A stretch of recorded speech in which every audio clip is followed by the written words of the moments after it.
Have you asked yourself why Dave and David are so similar to each other? That is exactly what we are going to discuss today. For those who don't know, Dave is most likely the name of the crying child from FNaF 4. The evidence for this comes from a puzzle in the survival logbook. Okay, but can't it be just a coincidence? No. First of all, Dave is an abbreviation of David. This is basic information and on its own, it does not necessarily mean anything. We know that Scott and Stilul like to reuse names, like Jeremy being the most obvious case. However, in this case, the similarity feels far more intentional. Now, let us talk about the physical similarities. Both Dave and David wear shirts with two stripes. They share the same hair color and a very similar hairstyle.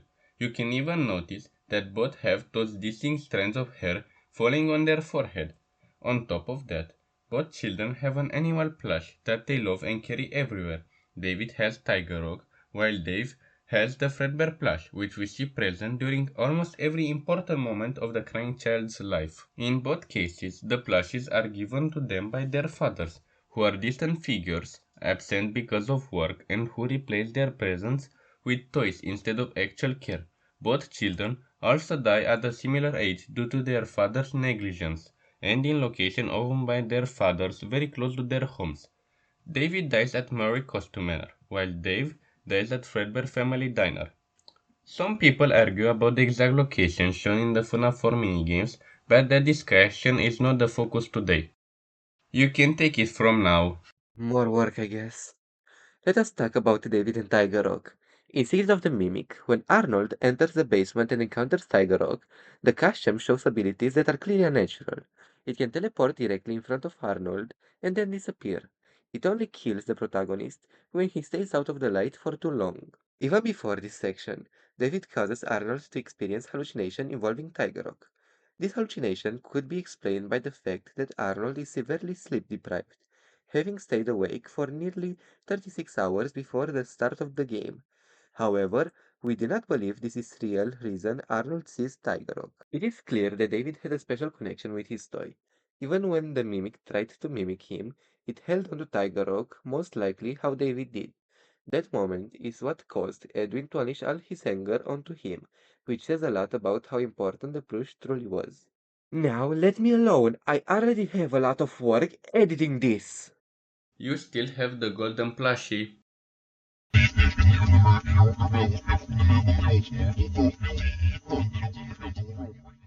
Now let me talk about Golden Freddy and his appearances throughout the games. Starting with FNaF 1, Golden Freddy already shows abilities that no other animatronic possesses. He can teleport directly into your office, and if you stare at him for too long, he kills you and crashes the game. He can also project hallucinations onto the night guard, appearing on posters and whispering, "It's me."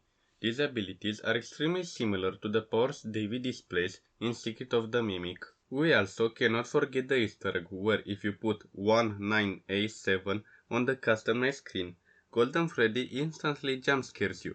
In FNaF 2, Golden Freddy appearances changes, becoming more damage. Despite that, his abilities remain the same. He can teleport, cause hallucination, and only kills you if you look at him for too long. Golden Freddy is not really present in FNaF 3, at least from what we know. In FNaF 4, however, he appears in two forms, Psychic Friend Fredbear's and Nightmare Fredbear. Let us start with Nightmare Fredbear. He appears on night 5 and is the most aggressive nightmare animatronic. We believe this is because of the immense agony and trauma caused by the failed prank Michael tried to pull on Dave. This idea is supported by the fact that the minigame that takes place after the night is the crying child's birthday, where he is beaten. We also know that Michael later drew Nightmare Fredbear in the survival logbook. This means that even years later, he is still traumatized by what happened. Another important detail is that on night 1 of FNaF 4, we hear the phone call from night 1 of FNaF 1. This implies that the gameplay of FNaF 4 takes place at the same time as FNaF 1, but during moments where Michael is asleep. Now let us talk about the most important version of Golden Freddy, Psychic Friend Fredbear. He appears in both FNaF 4 and FNaF World, and his purpose is to help Dave remember his past and eventually move on. In FNaF 4, Psychic friend Fredbear's follow Dave everywhere, even outside the house. He appears behind sewer drains, inside flowers, and teleports freely, something a normal plush cannot do. We believe that David takes the form of the crying child's favorite plush to protect him, helping him survive in a world where everybody laughs at him and his brother constantly scares him because of his fears of animatronics. In FNaF world, this role shifts. Psychic friend Fredbear is no longer David, but Cassidy, who now tries to help the crying child.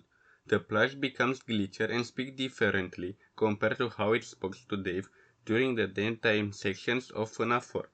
Even in the survival logbook, we see Cassidy trying to help Dave remember things by asking him questions like, "What was your favorite toy?" and "Does he still talk to you?" These questions appear next to an image of the Fredbear plush, which would be strange if Cassidy herself were the plush at that time. Unfortunately, this is a topic for another theory. The last game where Golden Freddy plays a major role is Ultimate Custom Night. In this game, Cassidy has full control over Golden Freddy and keeps William alive in a purgatory-like state. This mirrors the story The Man in Room 1280, where Andrew, who we believe parallel Cassidy, keeps William alive to suffer. But this is another deep discussion entirely. From everything we discussed, the similarities between Dave and David are impossible to ignore. There may be more than just a simple parallel between them. In FNaF 4, William tells Dave that he'll put him back together. He does not say that he will find a way. He says it as if he already done it before. In Secret of the Mimic, there is a message from Afton stating that Fazbear Entertainment now owns both the factory and the house. This means that if David's body was still there, Afton had access to it. In the grandchild's room in FNAF 4, we see the same toys David had years earlier, and even the room itself is very similar. This cannot be a coincidence. The survival logbook supports this idea as well. Dave states that his favorite toy is a purple telephone, the exact same one David owned. Both children die on their birthdays due to accidents and the absence of an adult supervision. Bring spirits back. Remnant is required. We believe Charlie was not Afton's first victim. She was only the first murder connected directly to the pizzerias. Afton's true first victim may have died during the Fall Fest in 1970s. In Secret of the Mimic, we learn that a tragedy occurred at Fall Fest, and Fiona lost her life that night, leaving David without a mother. This mirrors the crying child situation, as Mrs. Afton is absent from the games, aside from the table Easter egg in Security Breach. We do not yet have a clear answer for that Easter egg. However, it is very possible that Afton was involved in the Fall Fest tragedy.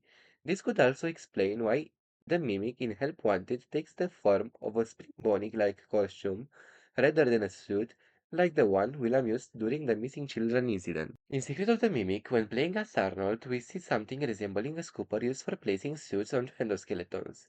When Afton took over the factory, he may have discovered this device, perfected it, and later used it to inject Remnant.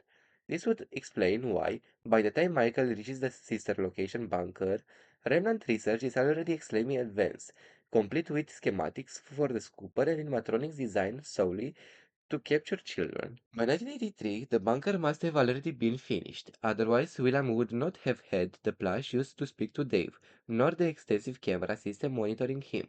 This aligns perfectly with William's obsession with Remnant and immortality.